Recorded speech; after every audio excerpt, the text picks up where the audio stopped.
Set করে দেন, তা বসে যান ভাইজান সামনে। আল্লাহর কসমকে, আল্লাহকে সাক্ষী রেখে আজকে আমি আপনাদের এই শাহবাজপুরের গ্রামের মাটিতে আমি আজকে বসে আপনাকে বলে যাচ্ছি, সেটি হচ্ছে এই যে আজকে আমাদের যতজন আমরা এখানে রয়েছি, আমাদের সকলের বাড়িতে কিন্তু নারী আছে, নারী নেই? মা হিসাবে হোক, মেয়ে হিসাবে হোক, বোন হিসাবে হোক, স্ত্রী হিসাবে হোক, প্রত্যেকেরই বাড়িতে আমাদের নারী আছে। তবে আজ পর্যন্ত আমরা আমাদের বাড়ির নারীদেরকে সেই সম্মান, সেই মর্যাদা, সেই অধিকার আমরা দিতে পারিনি। যে সম্মান, যে মর্যাদা, যে অধিকার আমাদের ধর্ম, আমাদের দিনে ইসলাম আমাদের নারীদেরকে দিয়েছে। তাই দ্বিতীয় নম্বর কারণ আমার বিষয়টি আলোচনা করার, আপনাদেরকে আজকে বুঝিয়ে যাব যে আপনাদের বাড়িতে যে নারীরা রয়েছে এদের মর্যাদা এবং সম্মান এবং অধিকার ইসলামে কি রয়েছে। আসেন তাড়াতাড়ি বলি। সম্মানের দিকে এবং অধিকারের দিকে আসার পূর্বে আমি আপনাকে বলি, আজ থেকে 1500 বছর পূর্বে আপনি চলে যান 5 মিনিটের জন্য, মা বোন আপসে কথা বলবেন না।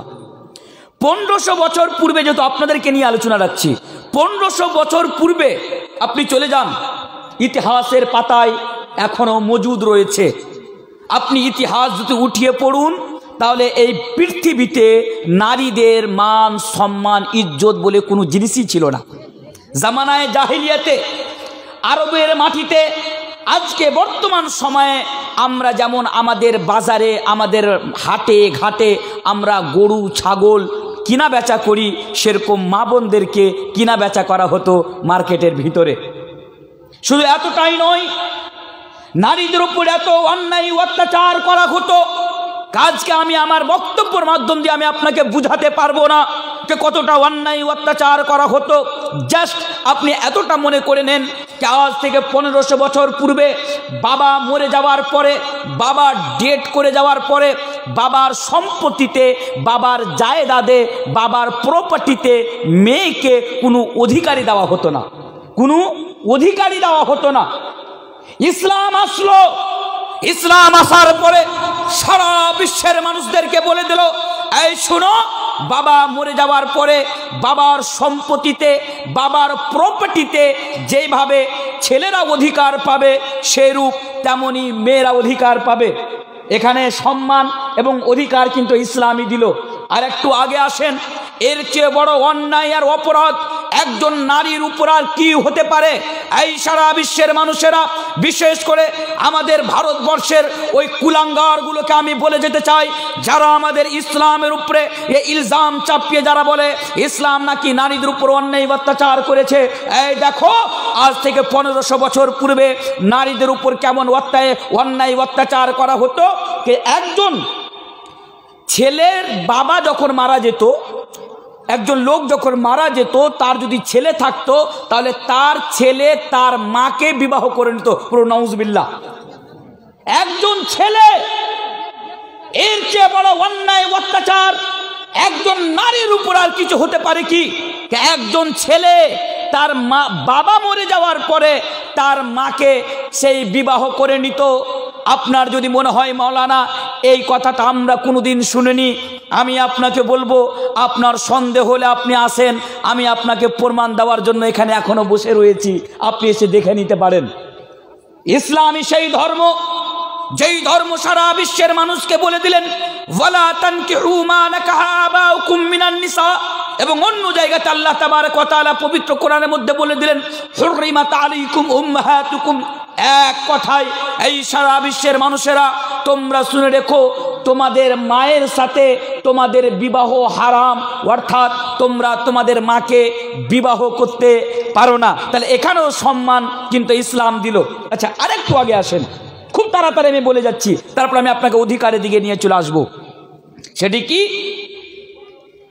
এর চেয়ে বড় অন্যায় অত্যাচার আর কি হতে পারে? আজকে বর্তমান সময়ে আমাদের বাড়িতে যে আমাদের মা বোনেরা রয়েছে, ইনাদের পিরিয়ড হয়, যাকে আমরা হাইজ বলি আরবি ভাষাতে, পিরিয়ড। সেই যুগেও হতো। সেই যুগে যখন কোনো নারী পিরিয়ডের অবস্থায় থাকতো তখন তার স্বামী তার সাথে উঠা বসা খাওয়া দাওয়া সব বন্ধ করে দিত, তাকে বাড়ির বাইরে রাখা হতো, তার খাওয়া দাওয়ার সব কিছু ব্যবস্থা বাইরে করা হতো, মানে তার সাথে উঠা বসা বন্ধ করে দেওয়া হতো। এই অত্যাচার নারীর উপর করা হতো। ইসলাম আসলো, ইসলাম আসার পরে এই অত্যাচারকে হটালো। আপনি হযরত আয়েশা রাদিয়াল্লাহু তাআলা আনহার হাদিসটি আপনি উঠিয়ে পড়তে পারেন। আর একটু আগে আসেন, আর একটি অন্যায়, কি অন্যায় হতো? এই পৃথিবীতে নারীদের বেঁচে থাকার কোনো অধিকারই ছিল না। আল্লাহু আকবার। এই মা বোন ভালো করে শুনবেন, এই পৃথিবীর বুকে, এই পৃথিবীর মাটিতে আপনাদের বেঁচে থাকার কোনো অধিকারই ছিল না। বেঁচে থাকার অধিকার দিয়েছে কে বলতে পারবেন? কে? ইসলাম। ইসলাম অধিকার দিয়েছে। আমার এখানে একটা কথা মনে পড়লো, আমাদের দেশের প্রধানমন্ত্রীর নাম জানেন তো? নরেন্দ্র মোদী। আমি ওকে চাচা বলি। ওনার ব্যাপারে আমি বেশি কিছু কথা বলতে পাবো না, কারণ এই যে ক্যামেরা হচ্ছে, ওরা এটা উম্মিদে আছে আমি যেখানে যাই তারা আমার উপর নজর রাখে। আপনি দেখুন, আজ তাক, এবিপি নিউজ, টাইমস নাও, নাও ভারত, এই যে বড় বড় নিউজ চ্যানেলগুলো রয়েছে, এরা যদি আমার বিরুদ্ধে খবর না চালায় এদের পেটের ভাতই হজম হয় না। আজে বাজে মন্তব্য আমার বিরুদ্ধে করে, আমার ভিডিওগুলাকে কাট কাট করে তারা নিউজে চালিয়ে তারা আমাকে ভড়কাও ভাষণ দেনেওয়ালা ভাইজান বলে, ये देखो ভড়কাও ভাষণ দেনেওয়ালা ভাইজান। মানে এক কথায় ওরা আমার বিরুদ্ধে লেগে আছে। তো এখানে আমি যেই কথাটা আপনাদের সামনে বলে যাচ্ছিলাম সেটি কি, আমার চাচার যখন সরকার আসলো 2014 পরে উনি একটি নারা লাগিয়েছিলেন, বেটি বাঁচাও বেটি পড়াও, বেটি বাঁচাও বেটি পড়াও। আজকে এই যারা একে সমর্থন করে এদেরকে আমরা আন্ধভক্ত বলি, আন্ধভক্ত, গোবার ভক্ত। এরা টিভির সামনে এসে বলে, দেখো আমরাই তো নারীকে অধিকার দিয়েছি, আমরাই তো নারীকে বেঁচে থাকার অধিকার দিয়েছি, আমরাই তো এই নারা লাগিয়েছি বেটি বাঁচাও বেটি পড়াও। কিন্তু বোকারা এই কথা জানে না। বোকারা, কারণ ওরা তো পড়াশোনা করে না, ওরা তো ওয়ার্কশপ ইউনিভার্সিটিতে পড়াশোনা করে। বোকারা জানেই না যে আমরা যে ধর্মকে টার্গেট করে এই কথা বলছি যে আমরাই নারীকে সম্মান দিয়েছি, ওই ধর্ম 2014-তে নয় 1400 বছর পূর্বে এই নারা লাগিয়েছে, 1400 বছর পূর্বে নারা লাগিয়েছে। मेरे भाइयों, इसीलिए तो मैं कह कर जा रहा हूं, मुझे मालूम है कि आज मैं आप लोगों के सामने जो बयान कर रहा हूं, हो सकता है कि वो लोग कल इस बयान को भी अपने न्यूज रूम से चला दे। इसलिए मैं इस देश के जितने बड़े बड़े न्यूज चैनल वाले हैं, एबीपी न्यूज, आज तक, टाइम्स नाउ, नव भारत, जितने भी चैनल वाले हैं, तमाम लोगों से मैं ये कहना चाहता हूँ, और खास करके पूरी दुनिया के अंदर जितने भी लोग हैं जो इस्लाम के ऊपर ये इल्ज़ाम लगाते हुए कहते हैं कि इस्लाम ने तो औरतों के ऊपर अन्याय क्या, अत्याचार क्या है, जुल्म क्या है। और लोगों सुनो, अगर तूने माँ का दूध पीकर अगर तू बड़ा हुआ है, आओ मौलवी तनवीर आलम तो तुम्हें खुल्लम खुल्ला चैलेंज करता है। मैं किसी टेलीविजन के डब्बे पर बैठकर चैलेंज नहीं कर रहा हूँ, या मैं छिप कर चैलेंज नहीं कर रहा हूँ, मैं तो डंके की चोट पर अलाल ऐलान में तुम्हें चैलेंज कर कर जा रहा हूँ। हाँ लोगों, पूरी दुनिया के लोगों से मैं चैलेंज करता हूँ, क्या हो मेरे सामने आकर तुम ये बता दो, मेरे सामने आकर ये साबित कर दो कि इस्लाम ने औरतों के ऊपर जुल्म क्या है। और खाली हाथ नहीं आना, बल्कि उन लोगों जाओ, तुम्हारे धर्म की जितने भी किताबें, सारी की सारी किताबें उठा लेना, ऋग्वेद उठा लेना, यजुर्वेद उठा लेना, सामवेद उठा लेना, अथर्ववेद उठा लेना, जितनी भी किताबें, ऋग्वेद, यजुर्वेद, सामवेद, अथर्ववेद, कल की पुराण, भागवत पुराण, पुराण, भविष्य पुराण, रामचरितमानस, वाल्मीकि रामायण, श्रीमद् भागवत गीता, वो लोगों जाओ। अगर तुम्हें संस्कृत ना पढ़ने आते हो, सिर्फ हिंदुस्तान के अंदर नहीं बल्कि पूरी दुनिया के अंदर जितने बड़े बड़े पंडित हैं, सारे पंडितों को भी बुला लो और एक जगह जमा करो। मौलवी तनवीर आलम बस एक कुरान लेकर जाएगा, मौलवी तनवीर आलम बस एक कुरान लेकर जाएगा। अगर तुमने ये साबित कर दिया कि इस्लाम ने औरतों के ऊपर जुल्म क्या है, तो उन लोगों मैं जिंदगी भर कभी स्टेज के ऊपर कदम न रखूंगा, जिंदगी भर मैं स्टेज के ऊपर कदम नहीं रखूंगा। आओ तो सही, टेलीविजन के डब्बे पर बैठकर कुत्तों की तरह क्यों भौंकते हो? अगर भौंकने का शौक है तो सामने आकर भौंक कर दिखाओ। आओ तो सही, तैयार है? আমি আগেও চ্যালেঞ্জ করেছি, এখনো চ্যালেঞ্জ করছি, কেউ রয়েছে সারা বিশ্বের মাটিতে এমন কোনো বাপের বেটা কে মোল্লা তানভীর আলমের সাথে এই বিষয় নিয়ে মোকাবিলা করতে চাও? আমি প্রস্তুত রয়েছি। শুধু চাঁচলের মাটিতে নয়, সারা ভারতের মাটিতে আমি যেখানে এই বিষয় নিয়ে আলোচনা করেছি আমি চ্যালেঞ্জ করেছি, আসো আমার সামনে। তবে আজকে আমি আপনাদের সামনে বলে যাচ্ছি, মা বোন খুব, এখানে কে কথা বলছেন? আপনারাই বলেন, শুনি আমরা সবাই, বলেন বলেন শুনি। আশ্চর্য ব্যাপার, জলসা শুনতে আসেন, আপোষে কথা বলে। হ্যাঁ, তো যেটা বলছিলাম আমি আপনাদের সামনে, বসে যান বাবুল ভাই, মানে আপোষে যদি কথা বলে নিজেও শুনবে না, পার্শ্বে যিনারা বসে আছেন ওনাদেরকেও শুনতে দেবে না। আমি একটাই কথা বলি, আপনার অসুবিধা হচ্ছে, সমস্যা হচ্ছে, ঘুম আসছে, আপনি কিন্তু উঠে চলে যান, বাইরে যে কথা বলুন, এই জাতি আর কোনোদিন শুধরাবে না। তো যেটা বলছিলাম কি, ইসলাম নারীকে যা সম্মান দিয়েছে আজ পর্যন্ত কোনো ধর্ম দিতে পারেনি, আর কিয়ামত পর্যন্ত তা দিতে পারবে না, বলে ইনশাআল্লাহ। ইনশাআল্লাহ 1400 বছর পূর্বে মেয়েকে গেড়ে দেওয়া হতো। আমি যখন দিল্লি জামিয়াতে পড়াশোনা করতাম, ভালো করে শুনবেন, আমি যখন দিল্লি জামিয়াতে পড়াশোনা করতাম, আমার এক নন মুসলিম ভাই আমাকে জিজ্ঞাসা করছেন কে তানভীর সাহেব, এরকম আমি একটা ভিডিওতে বক্তব্য শুনেছি যে 1500 বছর মেয়েকে মাটিতে গেড়ে দেওয়া হতো, কথাটা কি সত্যি? আমি বললাম কথাটা অবশ্যই সত্যি, কারণ সারা বিশ্বের মানুষ মিথ্যে হতে পারে, বাট আমাদের কোরআন মিথ্যে হতে পারে না। আর আল্লাহ তাবারক ওয়া তাআলা পবিত্র কোরআনের মধ্যে বলেছেন, কি বলেছেন? وَإِذَا بُشِّرَ أَحَدُهُمْ بِالْأُنثَى ظَلَّ وَجْهُهُ مُسْوَدًّا وَهُوَ كَظِيمٌ يَتَوَارَى مِنَ الْقَوْمِ مِنْ سُوءِ مَا بُشِّرَ بِهِ أَيُمْسِكُهُ عَلَى هُونٍ أَمْ يَدُسُّهُ فِي التُّرَابِ। এক কথায় মনে রাখেন, খুব তাড়াহুড়ো করে বলে যাচ্ছি, সময় অল্প, অনেক কথা আপনাদের সামনে বলতে হবে। কে এক কথায় মেয়েকে জন্ম নেওয়ার পরে 5 বছর 6 বছর পরে বাপ মাটিতে নিজের হাতে পুঁতে দিত। আল্লাহু আকবার। এক বাপ নিজের হাতে মাটিতে মেয়েকে পুঁতে দিত। কোরআন বলছে, এটা আমি বলছি না। আচ্ছা, এখানে মেয়েকে বেঁচে থাকার অধিকার দিল কে? ইসলাম। ইসলামই তো বললো ওয়াইদাল মাউদাতু সুইলাত বিআইয়ি দামিন কুতিলাত। ऐ दुनिया के लोगों कान खोल कर सुन लो, ऐ बेटियों को कत्ल करने वालों, अपनी औलादों को कत्ल करने वालों, बेटियों की हत्या करने वालों, वइदल मऊदतु सुइलत बिअय्यि दम्बिन कुतिलत। अगर तुम दुनिया में अपनी बेटियों को कत्ल करोगे, अगर तुम दुनिया में अपनी औलादों को कत्ल करोगे, तो कल कयामत के रोज अल्लाह की अदालत में तुम्हें खड़ा किया जाएगा और उससे पूछा जाएगा कि बताओ किस जुर्म के बिना पर तुम्हारे वालिदैन ने, तुम्हारे माँ बाप ने तुम्हारी हत्या की थी, यानी तुम्हें कत्ल किया था। যারা দুনিয়াতে কন্যা সন্তান, এখানে ছেলেকেও অ্যাড করতে পারেন, যারা কন্যা সন্তান হত্যা করবে বা ছেলে হত্যা করবে, তাদেরকে কাল কিয়ামতের দিবসে আল্লাহর কাঠ ঘোড়ায় দাঁড়িয়ে প্রশ্ন করা হবে। আচ্ছা, এখানে আমি আপনাকে একটা প্রশ্ন করব, তারপরে যেটা আমার মেন বিষয়, আমি বিষয়টার দিকে আমি আপনাকে নিয়ে আসবো। সেটি কি, এই কাজটা মা বোন ভালো করে শুনবেন, একদম কনসেন্ট্রেটের সাথে আপনি কথাটা শুনবেন। জামানায়ে জাহিলিয়াতে 1500 বছর পূর্বে কন্যা সন্তানকে মাটিতে গেড়ে দেওয়া হতো। আমরা আমরা বিশ্বাস করি, যেহেতু কোরআন বলে। আচ্ছা, এখন কি এটা করা হয় না? করা হয় না? অনেকে বলছে হয় না, অনেকে বলছে হয়। আমি আপনাকে বলে যাচ্ছি, এখানে অন্য ধর্মের যারা লোক তাদেরকে ছেড়েই দেন, এখানে আমাদেরকে নেন। আমার মতো আপনার মতো মুসলমান দাড়িওয়ালা টুপিওয়ালা কে এই অন্যায় কাজটা করে না? যে অন্যায় কাজটা করে। তবে পার্থক্য কোন জায়গাখানে? পার্থক্য হচ্ছে 1400 বছর পূর্বে নারী জন্ম নেওয়ার পরে তার বাপ তাকে মাটিতে গাড়ত, আর আমরা এখন মায়ের পেটেই তাকে মাটিতে গেড়ে দিই। কথা বুঝতে পারলেন না?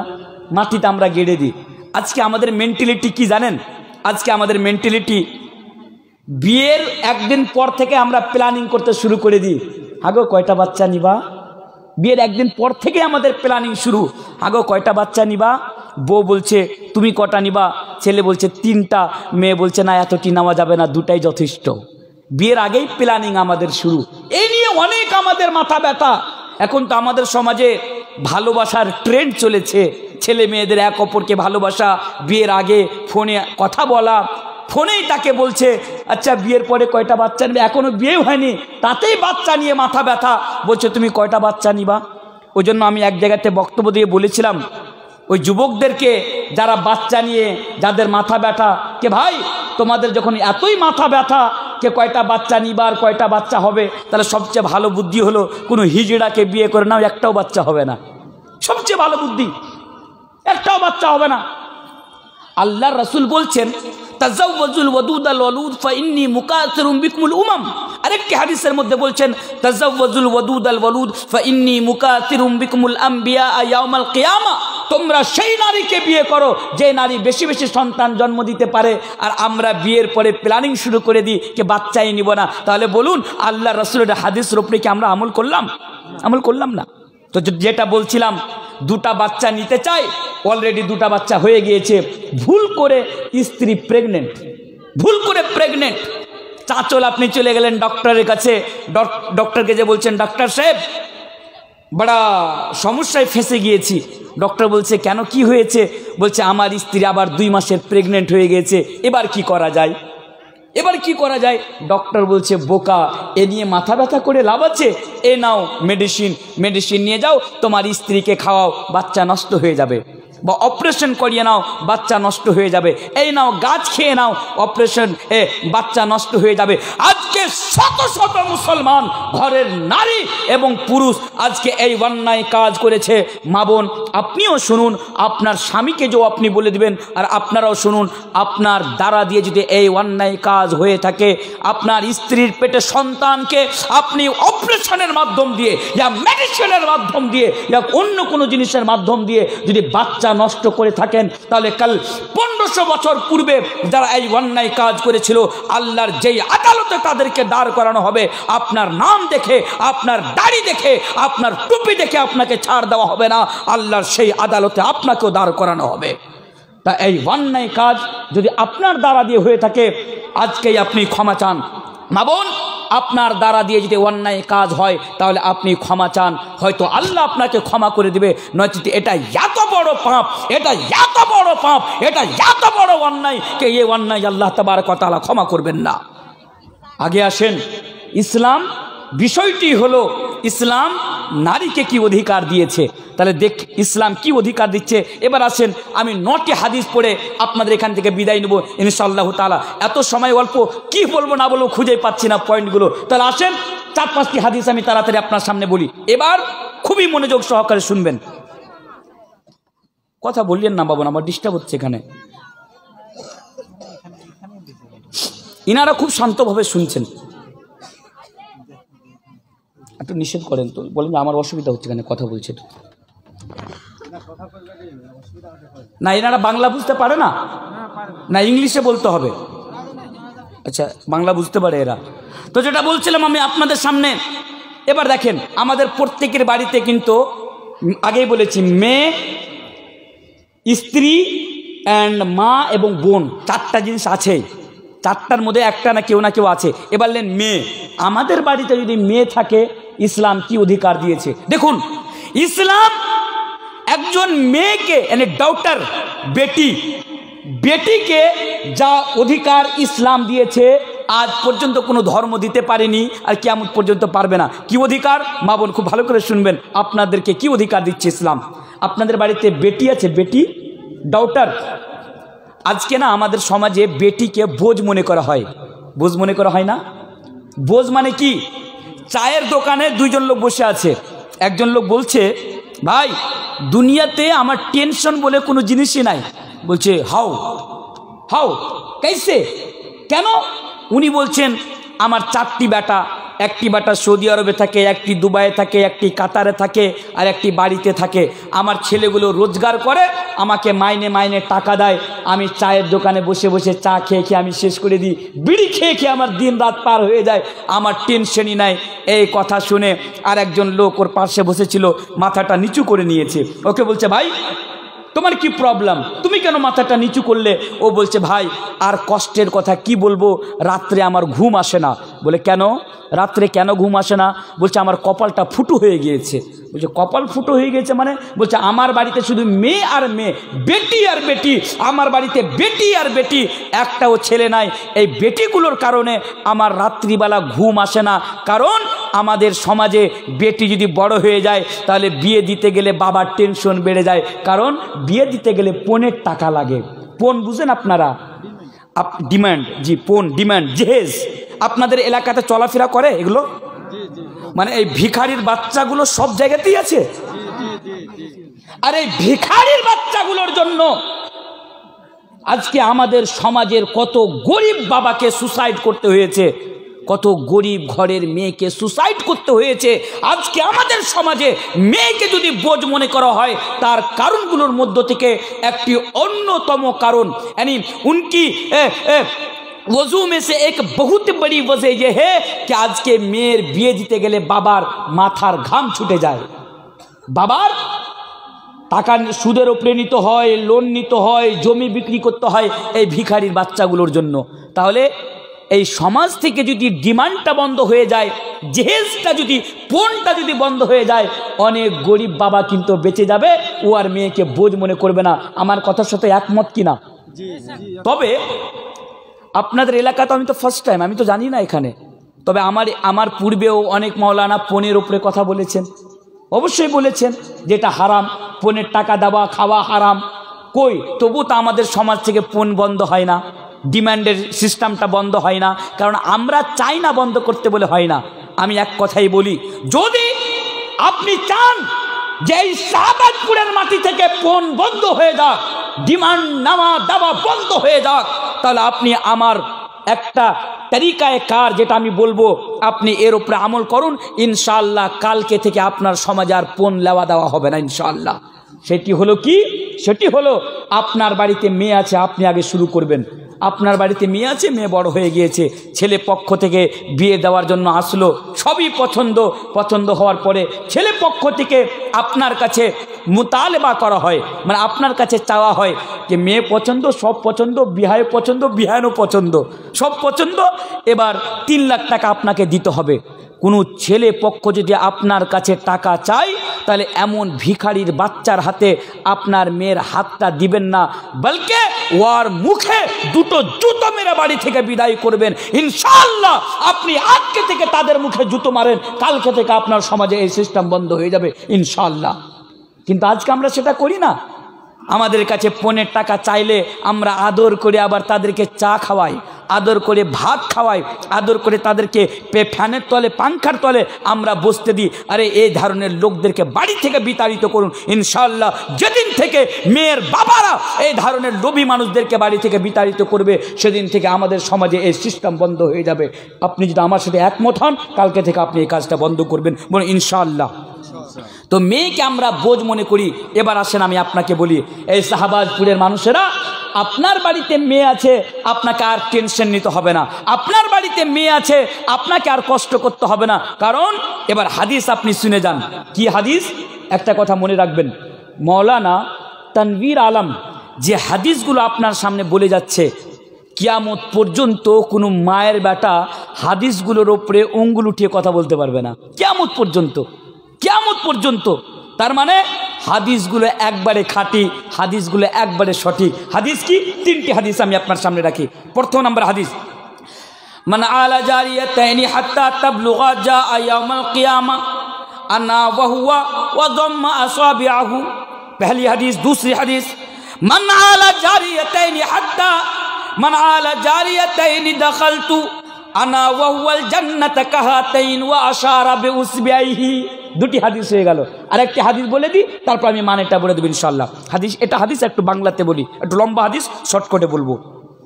হযরত আয়েশা নাম শুনেছেন আপনারা? হযরত আয়েশা রাদিয়াল্লাহু তাআলা আনহা, ইনি কে ছিলেন? হযরত আয়েশা কে? আল্লাহ রাসূলের স্ত্রী। হযরত আয়েশা একদিন বাড়িতে বসে আছেন, সেই বুখারীর হাদিস।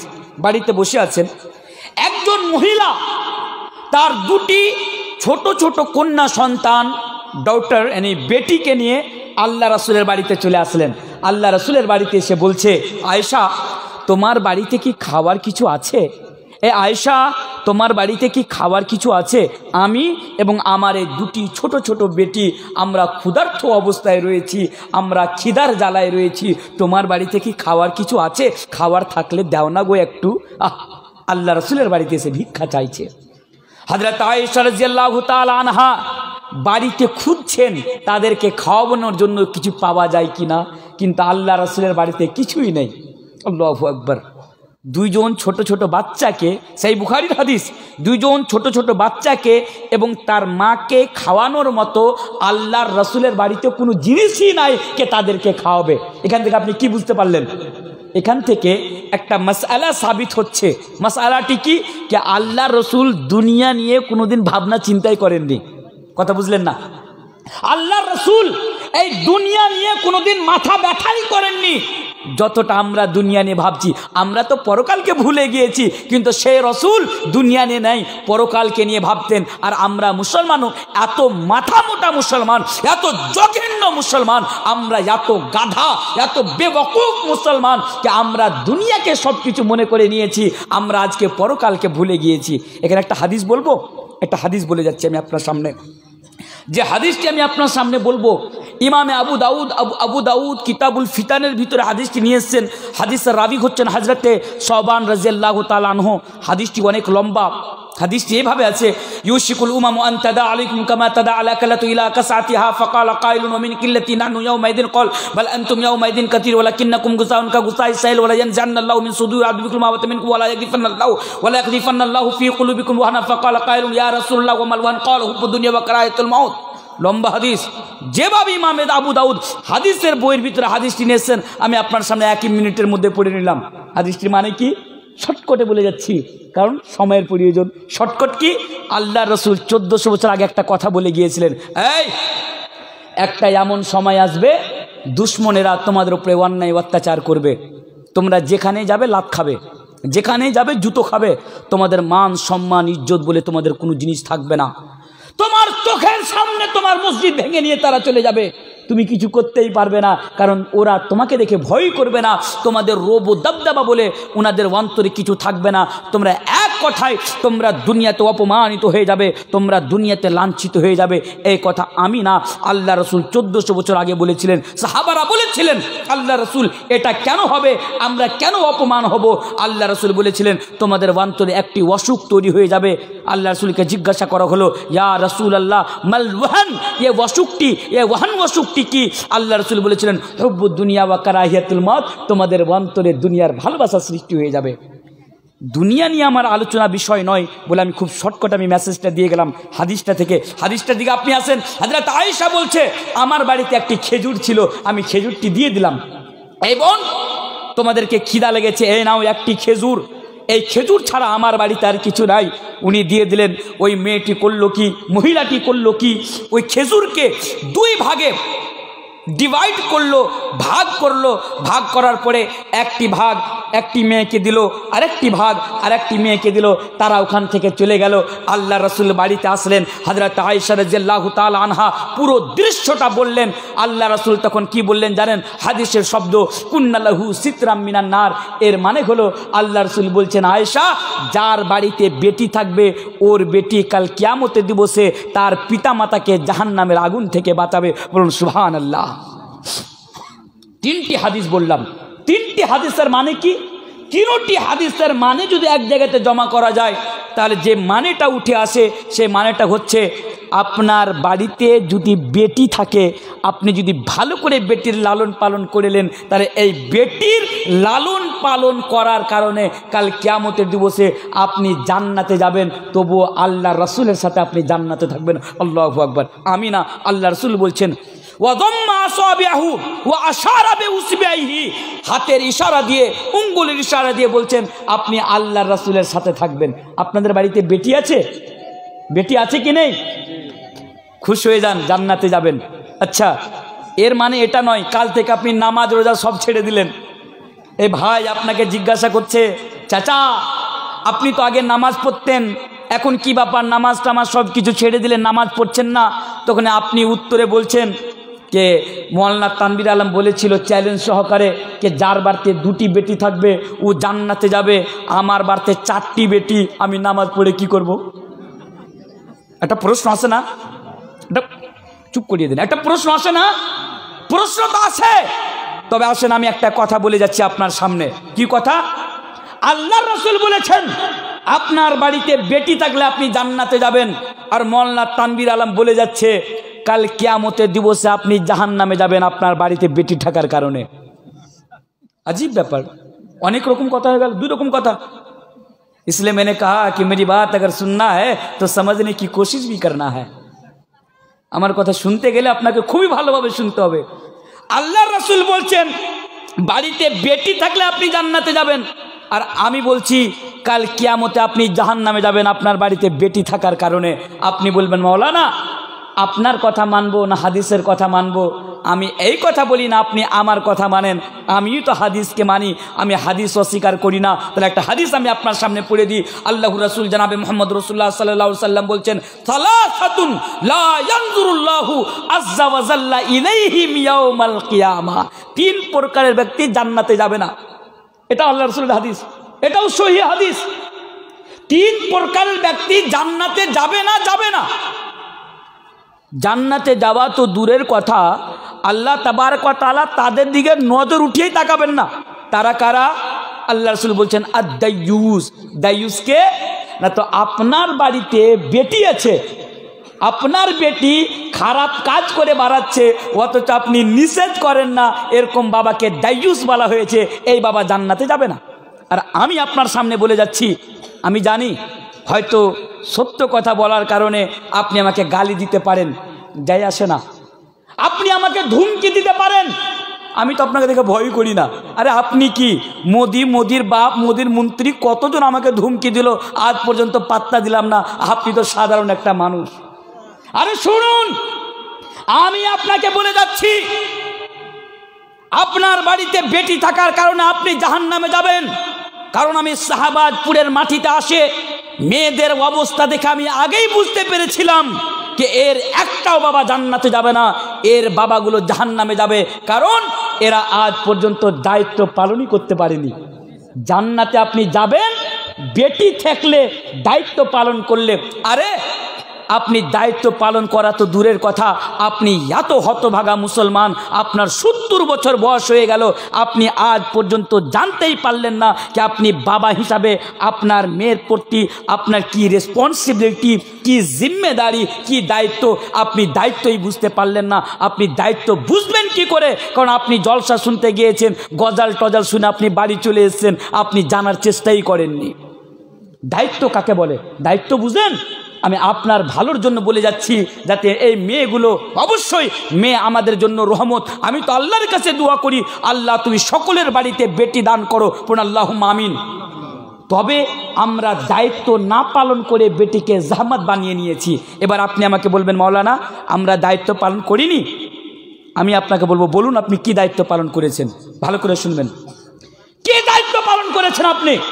আপনি বলবেন আমি আমার মেয়েকে MA পাস করিয়েছি, ভালো কথা। আমি আমার মেয়েকে ডক্টর বানিয়েছি, আমি আমার মেয়েকে নার্সিং কমপ্লিট করিয়েছি, আমি আমার মেয়েকে BEd কমপ্লিট করিয়েছি, আমার মেয়ে আজকে সরকারি চাকরি করে, আমার মেয়ে বড় বড় ডাক্তার। এটা কি আমার দায়িত্ব নয়? অবশ্যই আমি আপনাকে ওয়েলকাম জানাচ্ছি, অবশ্যই আপনি ভালো কাজ করেছেন। কিন্তু আমি আপনাকে আজকে চোখে চোখ রেখে বুঝে যেতে চাচ্ছি, আপনি চায়ের দোকানে একদিকে পায়ের উপরে পা উঠিয়ে আপনি প্রাউড ফিল করে আপনি বলেন আমার মেয়ে আজকে ডক্টর, আপনি গর্ব ফিল করেন, কিন্তু অন্যদিকে আপনার মেয়ে নামাজ পড়ার পদ্ধতিটা জানে না, আপনার লজ্জা লাগে না? একদিকে আপনার মেয়ে ফরফর করে ইংলিশে কথা বলে, অন্যদিকে আপনার মেয়ে উজু করার দোয়াটাই জানে না, আপনাকে লজ্জা লাগে না? আমি তো এই কথা বলে গিয়েছি, যেই বাবা মেয়েকে ডক্টর আর ইঞ্জিনিয়ার বানিয়ে প্রাউড ফিল করে, অন্যদিকে ওর মেয়ে নমাজ পড়ার পদ্ধতি এবং উজু করার দোয়া পর্যন্ত জানে না, এরকম বাবাকে এই পৃথিবীতে বেঁচে থাকার কোনো অধিকার নাই। এরকম বাবাকে চুল্লুবার পানি মে ডুবকার মার জানা চাইয়ে। আমি বলেছি এই কথা, আপনি অস্বীকার করতে পারলে আসেন, আমি আপনাকে প্রমাণ করে যাব আপনি বাবাই নন, আপনি বাবাই নন, আপনি বাবা হতে পারেননি। কারণ এটাই কি আপনার দায়িত্ব? বলুন, আপনার মেয়ে নামাজ পড়ার পদ্ধতি জানে? একটা কথা বলি আমি আপনাকে, কি করব শেখ, मैं 15 मिनट और ज़्यादा ले सकता हूँ? हाँ, কারণ টাইম দিয়ে দিয়েছি 1 ঘন্টা। আসলে কমিটিও সময়ের মূল্য বুঝে না, বক্তাও বুঝে না। আরে ভাই, একটা বক্তা যদি আসে অন্তত 2 ঘন্টা তো সময় দিতে হবে আলোচনা রাখার জন্য। 10টায় টাইম দেন, 12টায় আমি শেষ করে দেবো, আমাকে নিয়ে আসে 11:30টার সময়। তো যেটা বলছিলাম, বিষয়টা কিন্তু খুব ভালোভাবে আপনাকে আজকে জেনে নিতে হবে দায়িত্ব হিসাবে। কি, একটা বউ দেখতে যাওয়া হলো, আমার নানা গ্রাম্য নানা। তো উনি আমাকে বলছে, আমি তখন পড়াশোনা করতাম মাদ্রাসায়, তো আমি অত কিছু জানতাম না। উনি বলছে যে চলো তো একটা মেয়ে দেখতে যাব। আমি বললাম ঠিক আছে চলেন। উনি মেয়ে দেখতে নিয়ে গেলেন। মেয়ে দেখতে নিয়ে যাওয়ার পরে মেয়েকে জিজ্ঞাসা করছে, তোমার কোয়ালিফিকেশান কি? দেখেন কত লজ্জার বিষয়। বলছে তোমার কোয়ালিফিকেশান কি? বলছে আমি গ্র্যাজুয়েশন কমপ্লিট করেছি, MA কমপ্লিট, মানে মাস্টার ডিগ্রি কমপ্লিট করেছি। এবার আমার নানাটা ওকে জিজ্ঞাসা করছে, আচ্ছা তুমি কি নামাজ পড়ো? উনি আর কথা বলে না। বলছে তুমি কি নামাজ পড়ো? উনি কথা বলে না। তখন ওনাকে বলছে, উনি অনেকক্ষণ পরে বলছে, হ্যাঁ আমি নামাজ পড়ি। আমার নানা আলিম মানুষ, উনি বুঝতে পেরেছেন এই মেয়ে নামাজ পড়ে না। আবার তাকে প্রশ্ন করছে, আচ্ছা বলো তো ফজরের কয় রাকাত নামাজ ফরজ? বড় মেয়ে বলছে ফজরের কয় রাকাত নামাজ ফরজ? কথা বলতেই পারে না, উত্তরই দেয় না। ওর পার্শ্বে সম্ভবত ওর দাদি বা নানি, বয়স মোটামুটি 70 বছর বয়স হয়ে যাবে, ওর পার্শ্বে বসে আছে। ওই তখন ইশারা দিয়ে বলছে ওই মেয়েটাকে, বল না রে পাগলি, বল 4 রাকাত ফরজ। মানে দাদিও জানে না।